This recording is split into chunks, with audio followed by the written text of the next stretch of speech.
Welcome everybody to another episode of the Pierce Brothers. Today we're going to be talking about the Mauser rifles. Particularly, we're going to mostly focus on the K98, but I'll talk a little bit about the other Mauser models.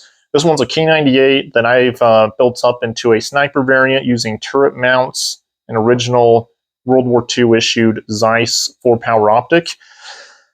So the Mausers, their first successful design was the model 1871.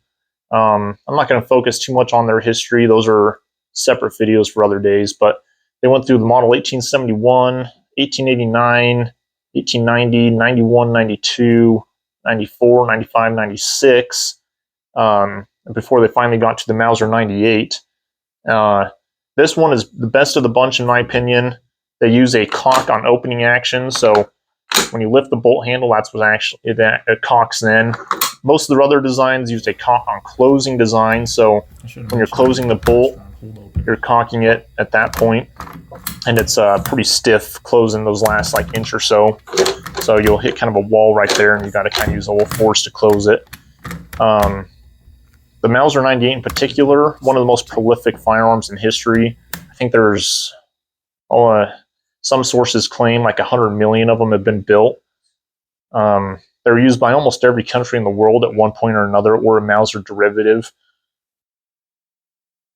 The German military, of course, adopted it in 1898 an 8mm Mauser as the Gewehr 98. It was a longer rifle. So this one, the K98 in particular, was adopted in 1935. It was a shortened rifle, so they shortened the barrel down to around like 19 or 20 inches. Still retained the 8mm Mauser cartridge. They went to a downturned bolt handle. The others had a straight bolt handle. Made a few other small changes, but the basic rifle remained unchanged. Most other countries, like rifles like this saw service all around the world. Different features, different countries want different features, different sights or different features like straight bolt handles, different calibers, different sling swivel attachments, but they were all kind of the same rifle, They used the stripper clip system. So the Mauser 98 in particular, probably the biggest improvements they did when they went to this design. Of course, it's a cock on opening, like I mentioned before. They have 3 locking lugs now, so it's a very, very strong action. They use better metallurgy than their previous Mauser designs, and has a big claw extractor. Like some of the other Mausers have that as well. Big claw extractor for reliable extraction and ejection. 5-round box magazine. Most other Mausers kind of shared that same feature. Safety is a 3-position safety. So here's safe. I mean, that's fire. This is safe, but you can still work the action, but it won't fire. And then safe with the action locked is on that 3rd position. So not the fastest safety in the world to disengage, but it's reliable. It works. Another big improvement over the Mauser 98 to the previous models is the way it redirects gases from ruptured cases. Ruptured cases happened during firing much more frequently than they do nowadays. Ammunition's come a long way in the past 100 years. But the Mauser 98 is extremely good at redirecting those ruptured gases away from the shooter's face. So that was a big improvement. Reliability-wise, you'd be hard pressed to find a more reliable firearm in general than the K98 or the Mauser 98. Extremely reliable, very durable, robust. The parts are all substantially made. They don't break easily. The trigger on these, especially the military models, I know you can get different triggers for them, but they're a 2-stage trigger. So you got some initial take up, and then you hit a wall, and then it's you apply quite a bit of pressure, and you get a pretty crisp break at that point. But yeah, if you're trying to shoot these accurately, you got to really kind of master your fundamentals. We get pretty spoiled nowadays with our modern triggers. You know, they're 3 pounds. This one's definitely not that. So you got to kind of master your fundamentals. With this scope setup, you get more of a chin weld instead of a good cheek weld. So one other thing to mention, you can still use your iron sights. There's little holes through the turrets. So if you have to, your scope fails, you can still see and use your iron sights. So the K98 in particular, adopted in 1935, used all the way through 1945, used by the Germans during World War II. That's where its most famous use was. This was kind of the backbone of the German military. Most German soldiers would have been issued one of these throughout the war. They had other guns, you know, they had semi-automatic rifles. They developed the STG-44. They had, of course, some submachine gun designs and whatnot, but this, by just sheer numbers, was kind of the standard rifle. They have the rear sight is not the best sight picture. It's kind of like just a V-notch. So it kind of takes some getting used to if you're using the iron sights to shoot really precisely. It can be done. It's just not as intuitive as, like, you know, good peep sights or something. Scope wise, to adjust this, these old Zeiss scopes only have adjustments for the reticle, and actually you got a little lock screw here. You just unscrew that, and then you can turn the turret here, and it actually moves the reticle up and down.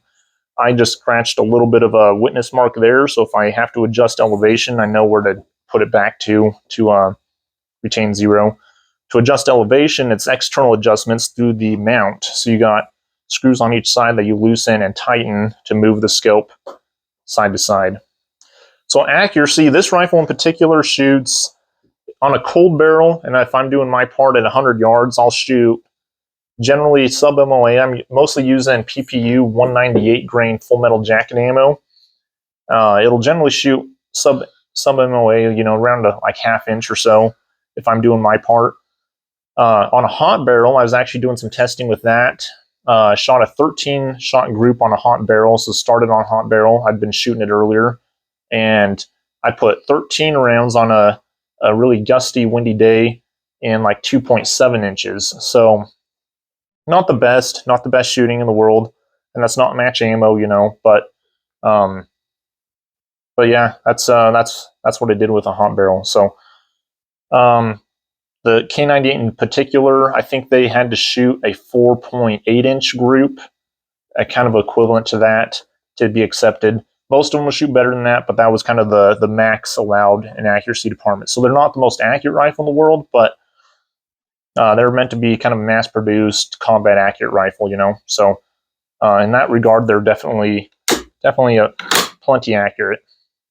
Butt plate, just smooth. I added some tape to add some grippiness. So the sling attachment with the German rifles is kind of a unique system.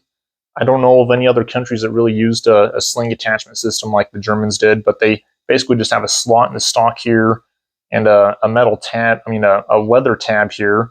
It's just kind of a pull-through thing here, and then sling swivel up here. Most other countries using the Mauser system just had traditional sling swivels of some sort. So the Mauser 98 has gone on to influence most, or a pretty big majority of bolt-action rifles out there. They're still very popular with hunters, especially big game hunters, or dangerous game hunters, I should say, especially in Africa. If you go and see a professional hunter over there, many times they're using a Mauser 98 derivative action because of the reliability. You know, they don't want something that's cheaply made and it's not going to work. The Mauser always works. They're just very robust, durable parts. So a couple other bolt actions I would kind of put in the same category in terms of reliability as the Mauser would be the pre-64 Winchester Model 70s. Those are a very good rifle. And the Ruger M77 Mark II is also a very durable, reliable action. So, and both of those kind of took some design cues from the from the Mauser 98. Some people say that they're a copy. They're not quite a copy, but definitely strongly influenced by the Mauser 98. So, but yeah, so that's the Mauser 98. Really like this rifle. We'll move into some shooting footage for you. Distance was 150 yards on a pretty windy, gusty day, 25 or 30 mile per hour winds. So we'll see how this goes.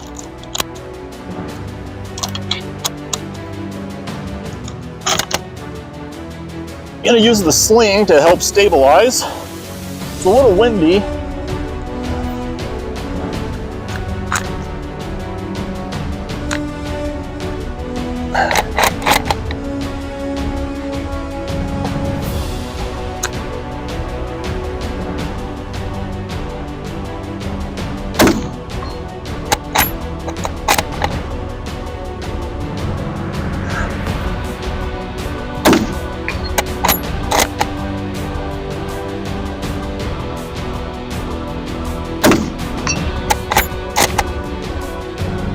For the small one this time.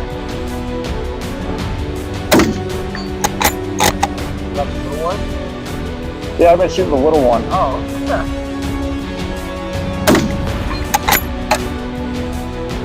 So, growing up, when I was in high school, I read a book, found it in our school library. It's called Sniper on the Eastern Front.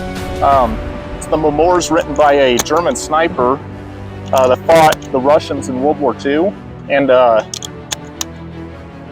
by the end of the war, I think he had 257 confirmed kills, but he's one of these. The later part of his career, he started out using a captured Mauser K98 rifle, but ever since then, I've always wanted a K98 Sniper. So, yeah, I've read that. I highly suggest reading that book. There's lots of good information and lessons learned in that book. So if you've never read it, it's a little gory, so never read it. I highly suggest reading it though.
The handguard is supposed to help protect it, but shooting from this position, I naturally want to put my hands here, and that sight's actually pretty hot. It's burning my fingers.